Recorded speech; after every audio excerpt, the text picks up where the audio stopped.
Mateus 24, a partir do primeiro versículo. Quando Jesus saía da área do templo, seus discípulos lhe chamaram a atenção para as diversas construções do edifício. Ele, porém, disse: estão vendo todas estas construções? Eu lhes digo a verdade. Elas serão completamente demolidas. Não restará pedra sobre pedra. Mais tarde, Jesus sentou-se no Monte das Oliveiras. Seus discípulos vieram até ele, em particular, e perguntaram: diga-nos, quando tudo isso vai acontecer? Que sinal indicará a sua volta e o fim dos tempos? Jesus respondeu: não deixem que ninguém os engane.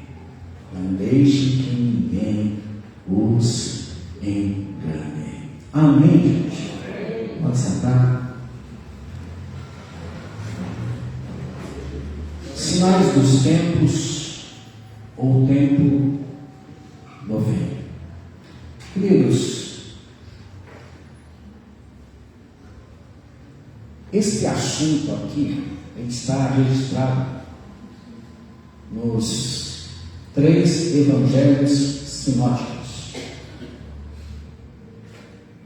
Os 3 evangelistas, Mateus, Marcos e Lucas, mencionaram acerca dos sinais dos tempos, do tempo do fim. O capítulo todo de Mateus 24 trata disso. Marcos, no capítulo 13, também abordou isso. Evangelista Lucas, no capítulo 21, também abordou isso. E João abordou acerca de escatologia no Apocalipse. Mas esse texto aqui de Mateus, que é considerado aí um texto escatológico, é difícil de interpretar, porque a linguagem é simbólica e porque também está relacionado a um conjunto de acontecimentos, alguns que já aconteceram e outros que ainda acontecerão. Não está preso somente a um incidente. E todo esse sermão se relaciona com a vinda final em julgamento, uma mistura, obrigado, querido, uma mistura de acontecimentos de um futuro próximo e de um futuro distante. Os estudiosos, amados, eles situam esse discurso que foi feito ali no Monte das Oliveiras como um discurso que aconteceu por volta de 30 depois de Cristo, depois do nascimento de Cristo, poucos dias antes da crucificação. Então, esse discurso, queridos, tem aproximadamente 1996 anos. Vamos colocar 2000 anos que Jesus declarou isso aqui. E quando começou a confirmar-se a palavra de Jesus? Começou a confirmar-se a partir do ano 70, quando o general romano Tito destruiu Jerusalém e também o segundo templo. E tinha sido exatamente profetizado por Jesus isso tudo. E com a queda do templo e com a destruição de Jerusalém, aconteceu ali o fim do sistema sacrificial judaico. Tudo isso provocou a dispersão de muitos judeus e mudou tanto a história do judaísmo quanto do cristianismo primitivo. Jesus abordou aqui, vamos colocar o texto de Mateus 24, um monte de fatores, uma série de coisas, mas interessante que ele colocou tudo isso como um princípio de dores. Jesus, ele abordou sinais, guerras, rumores de guerras, nação contra nação, reino contra reino, fomes, terremotos, traição, ódio, falsos cristos, falsos mestres, falsos profetas, perseguição aos cristãos, multiplicação da iniquidade, o amor se esfriando. E é muito perceptível que tudo isso tem acontecido veementemente e relevantemente. Só que tudo isso é princípio de dor. E uma coisa que muitos fazem erroneamente é dizer o seguinte, que Jesus está voltando. É errado afirmar isso. Jesus não está numa viagem cósmica. Não. Jesus não fez suas malas e começou o retorno para chegar até nós. Não. O correto é mencionar que Jesus voltará. Voltará. Jesus não está voltando. Jesus voltará. Mas os sinais são evidentes. O evangelista Lucas, ele abordou acerca de pestes. Nós acabamos de passar aí anos atrás pela Covid ou pelo coronavírus, que fez muitos estragos. Eu percebo, queridos, que é fundamental nós darmos vazão a tudo isso aqui que Jesus mencionou. E claro que nós, inteligentes, temos plena consciência que as coisas estão se estreitando, o caminho está se afunilando. Mas o mais importante ainda, na minha concepção, gente, não é só o conhecimento de tudo que aconteceu e a consciência de tudo que ainda acontecerá. O mais importante para mim, no meu posicionamento, é exatamente o posicionamento da igreja em relação a tudo isso. Aí que é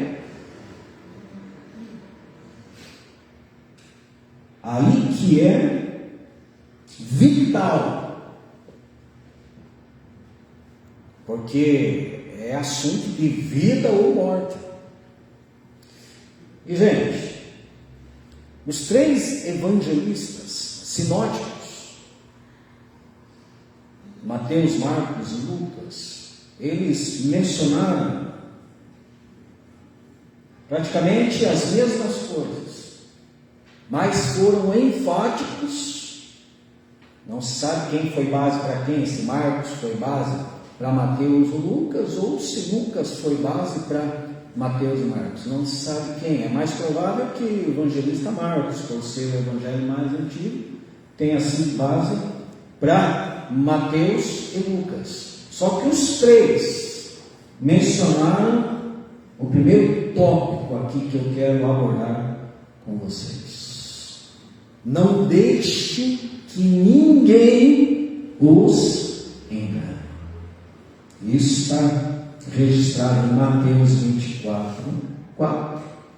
Marcos 13, 5 e em Lucas 21, 8. E, gente, se isso foi mencionado por 3 vezes na Bíblia, só não dá vazão a isso quem é insensato, quem é tolo, quem é louco, quem é neste. Acautelai-vos, e que ninguém vos engane. E Jesus declarou assim: porque muitos virão dizendo que são ungidos, que são os Cristos. Isso de fato aconteceu.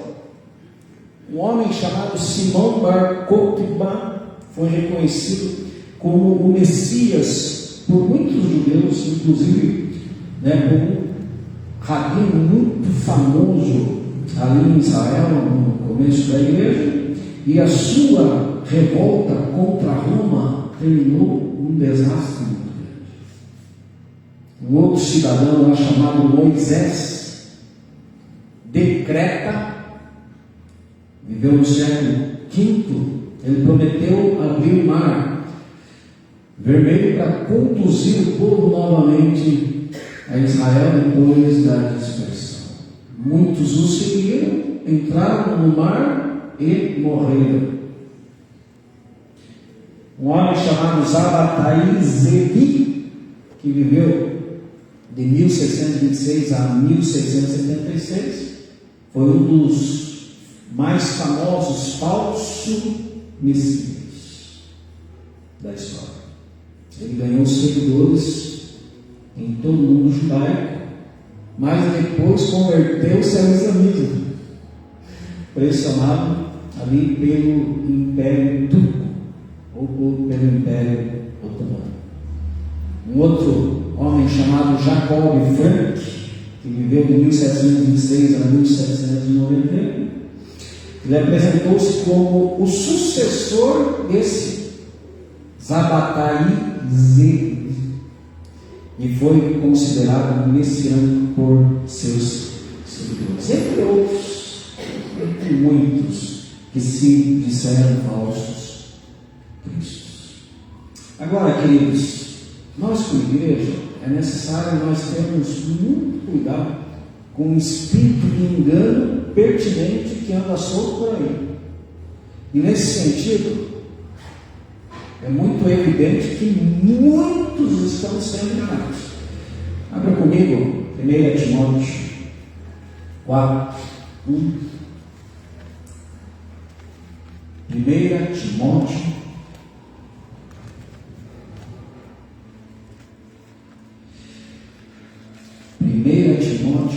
4, 1, onde Paulo está discipulando o seu filho na fé. E ele aborda assim: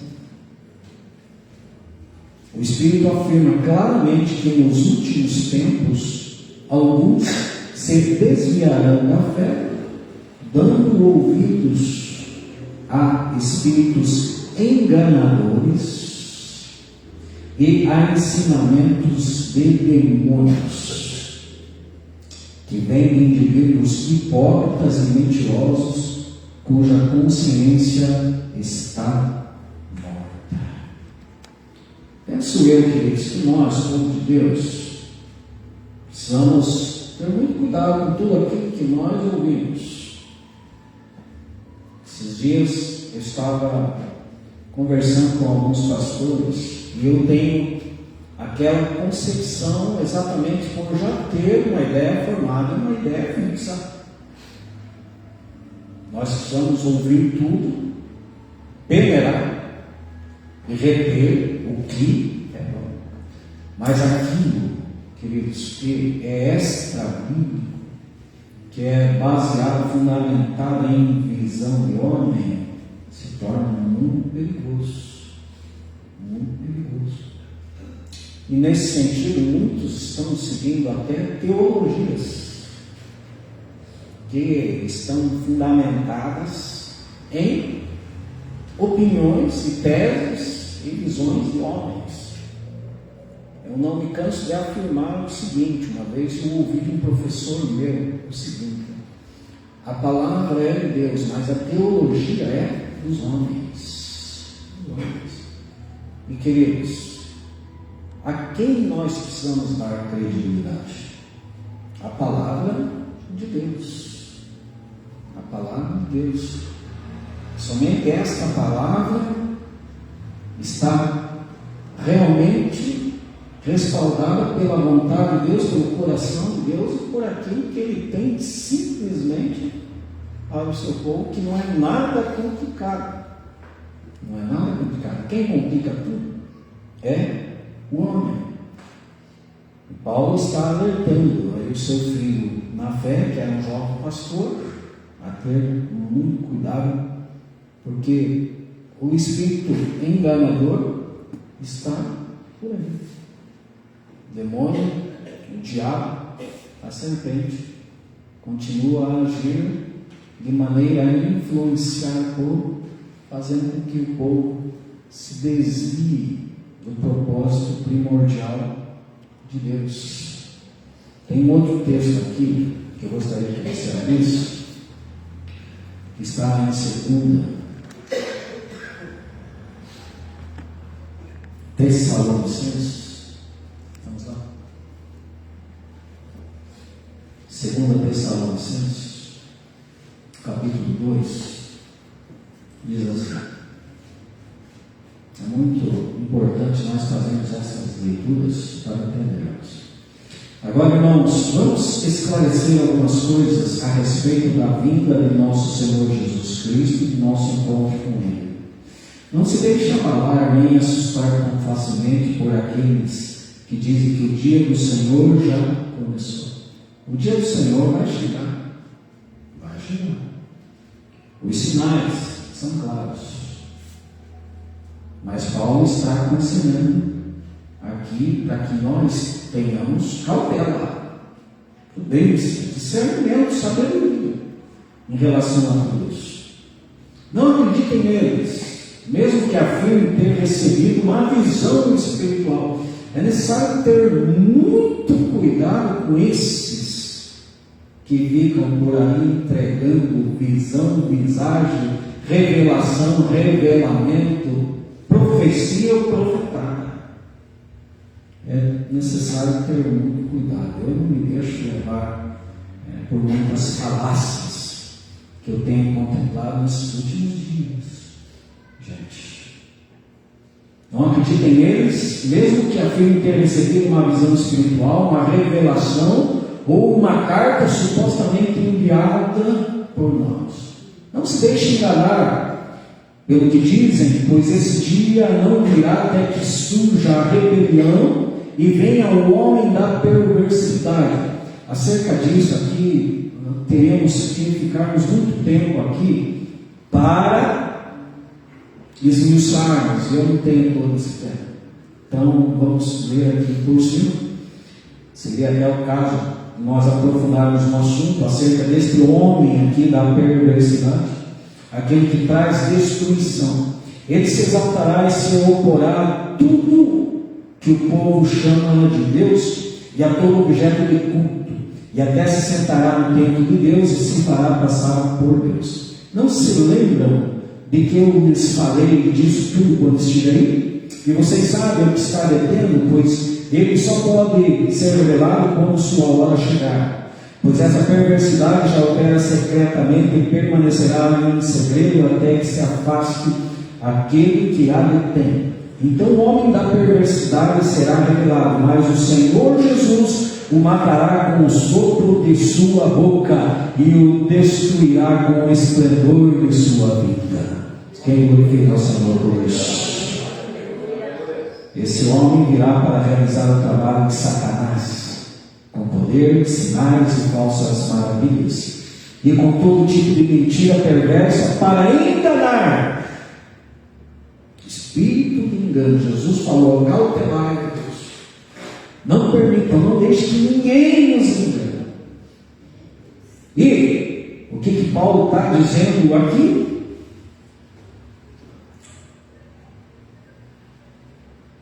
Esse homem virá para realizar o trabalho de Satanás, com poder, sinais e falsas maravilhas, e com todo tipo de mentira perversa, para enganar os que estão caminhando para a destruição.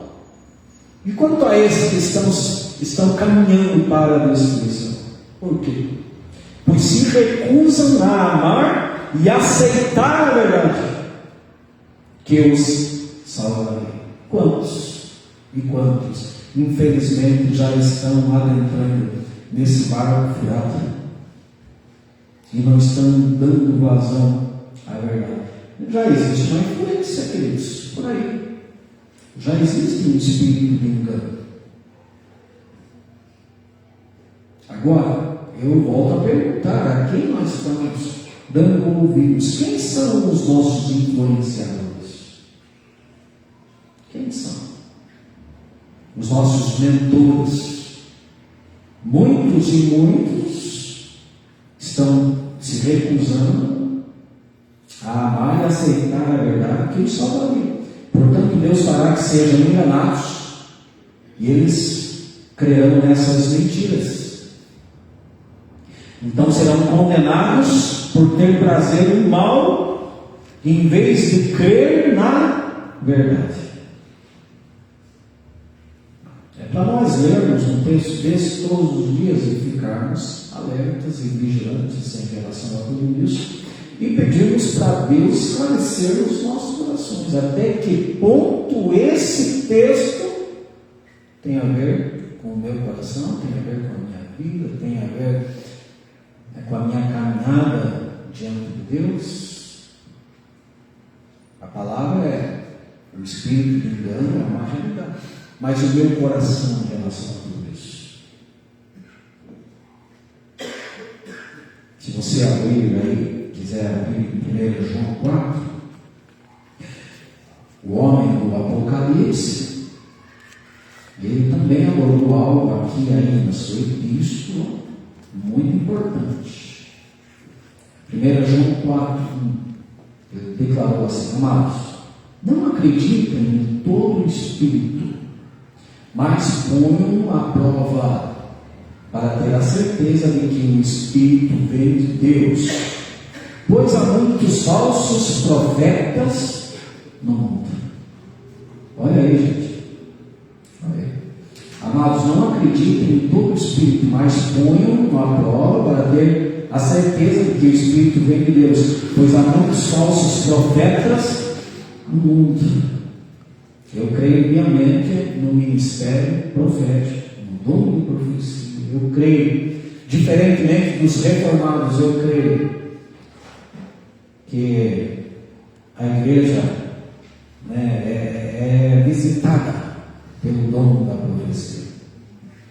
Nós, renovados, nós não temos uma visão cessacionista como os tradicionais.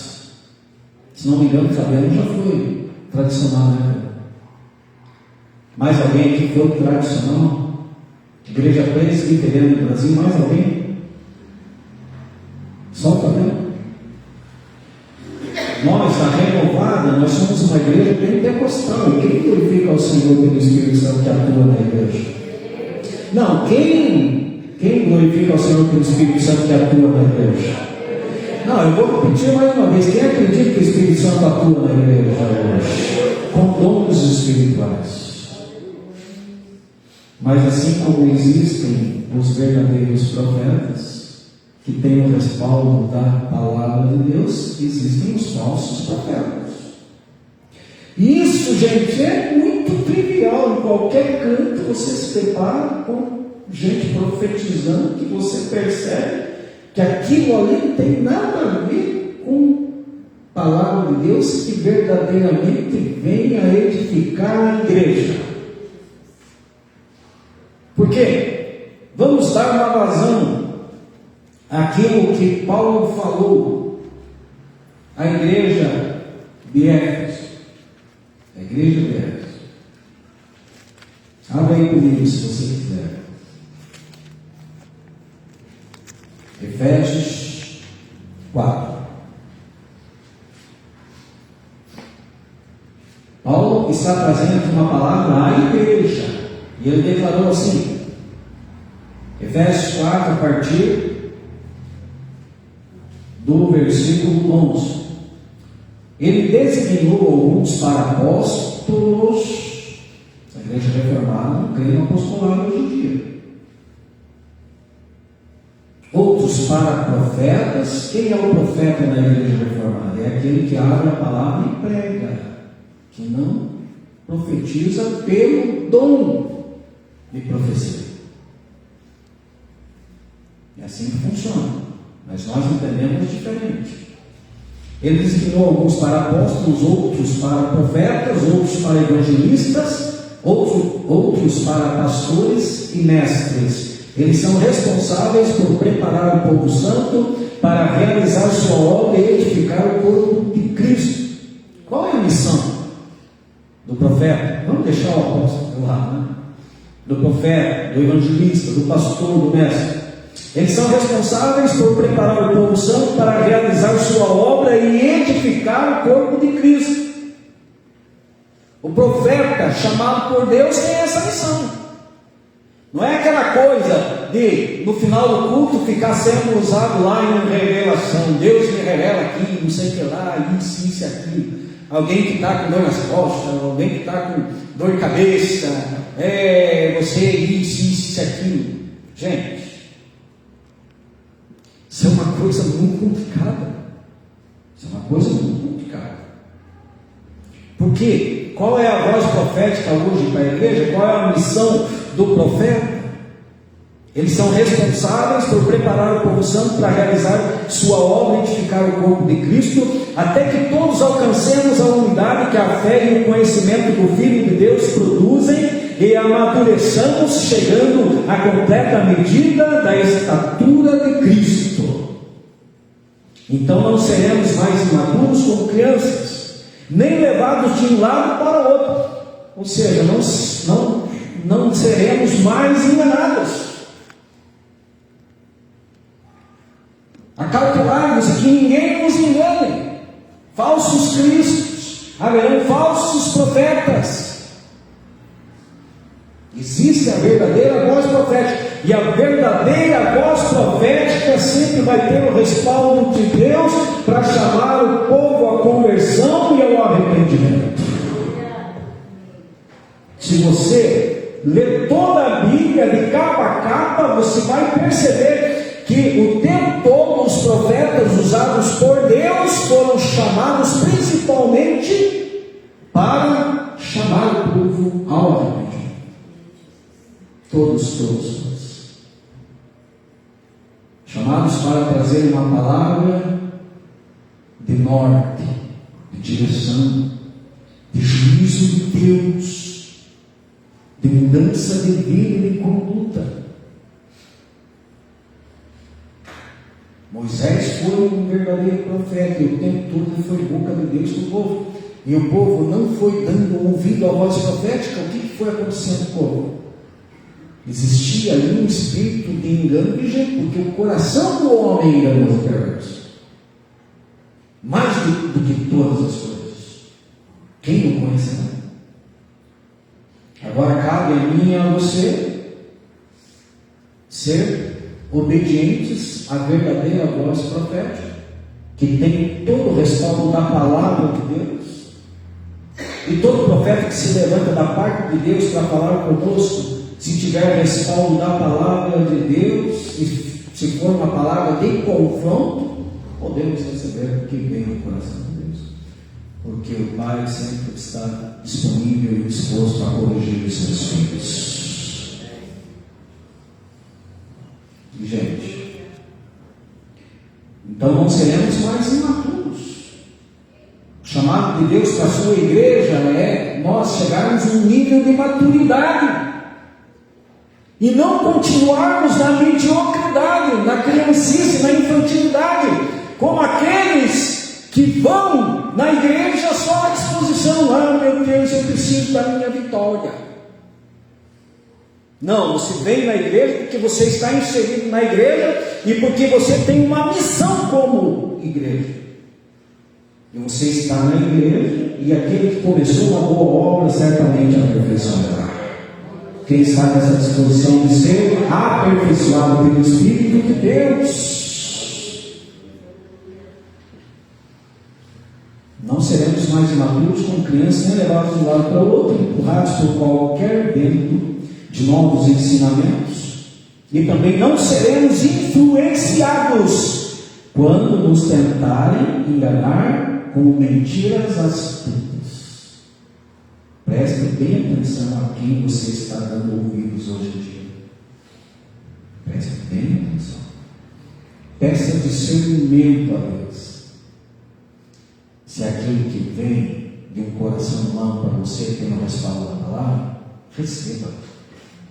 Se aquilo que vem até o teu ouvido você percebe que não provém de Deus, porque não tem respaldo bíblico, fuja disso. Não se deixe influenciar pelo mal. Amém. Glória a Deus. Glória a Deus. É necessário alguns cuidados. Paulo fez uma série de advertências, principalmente aos irmãos colossenses. Vamos comigo, capítulo 2. E se eu ficar só nesse tópico hoje, aí, na Santa Ceia, nós concluímos esta palavra, porque assim será a vontade de Deus. Colossenses, capítulo 2. Paulo faz uma séria advertência àquela igreja, certo? Porque haviam ali alguns levantados pelo Espírito de engano a fim de tirar o povo do caminho. E Paulo declarou assim a partir do versículo 6, capítulo 2, versículo 6. E agora, assim como aceitaram Cristo Jesus como Senhor, continuem a seguir. Aprofundem nele suas raízes e sobre ele edifiquem a sua vida.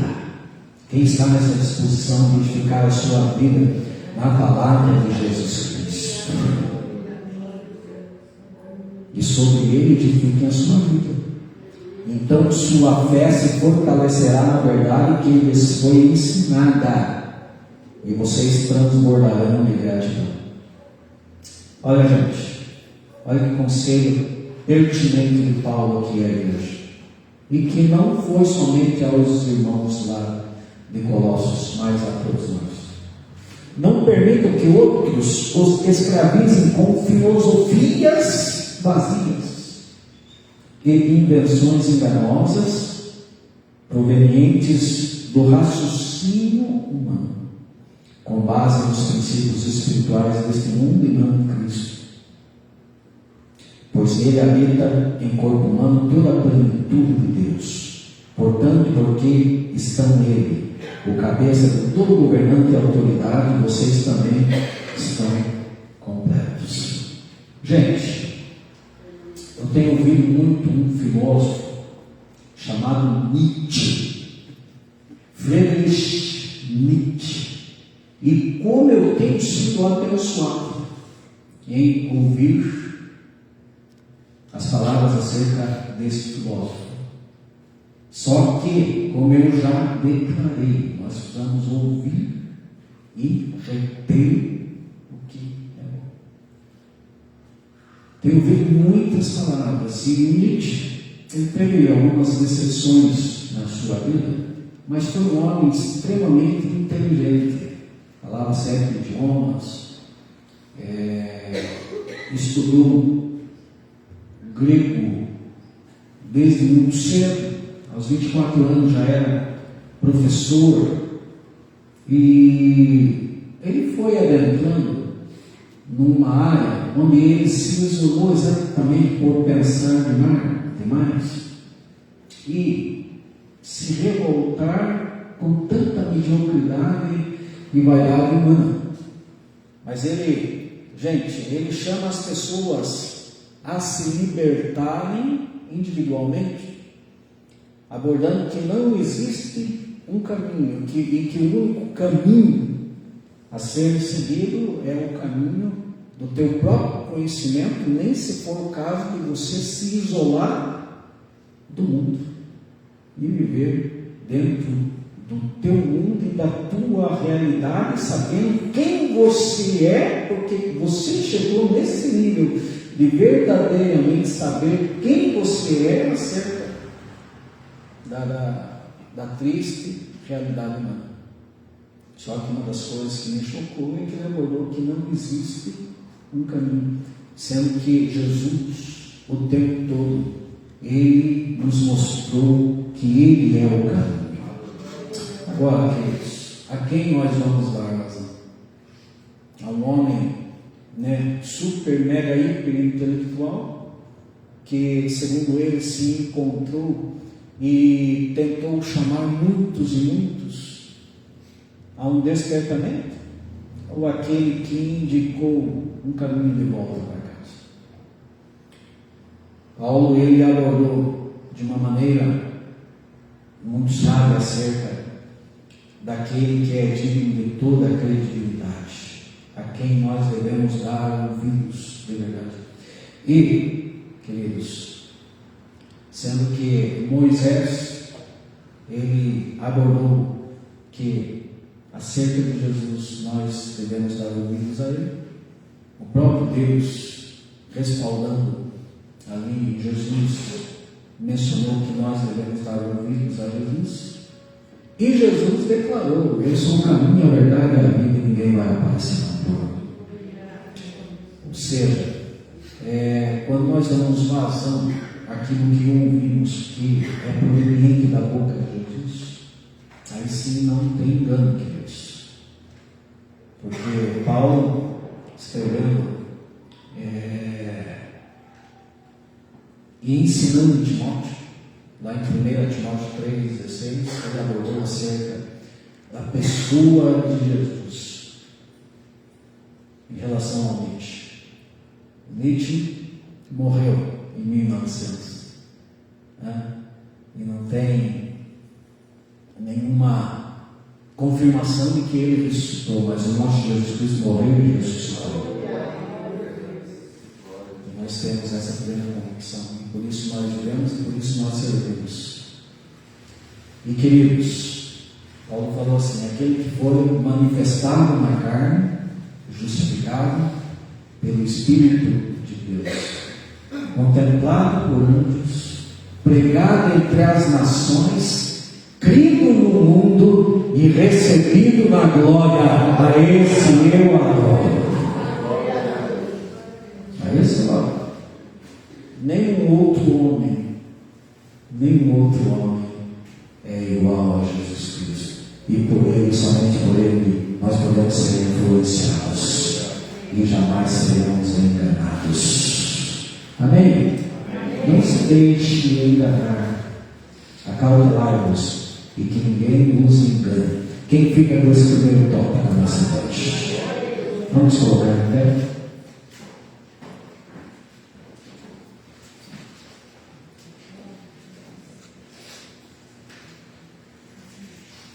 Vamos dar ouvidos à voz do Espírito. Aquele que tem ouvidos, ouça o que o Espírito diz à igreja. Amém, gente? Os sinais são evidentes, mas nós temos uma direção. Portanto, não vamos ser meninos enganados, facilmente enganados, sendo levados de um lado para o outro, sendo levados por ventos de doutrinas, sendo levados por vãs filosofias, porque nós temos a base maior e melhor, que é a palavra de Deus aos nossos corações. Todo aquele, pois, que ouve estas minhas palavras e as pratica, eu considero como um homem prudente que edifica a sua casa na rocha. Aí desce a chuva, o vento bate, o rio corre e dá contra a casa, mas a casa não cai, porque ela está segura. Aleluia. A nossa segurança está em Cristo Jesus. E nele não há engano. Amém, igreja? Vamos orar nesse momento. Quem sentir vir aqui à frente, venha, nós vamos estar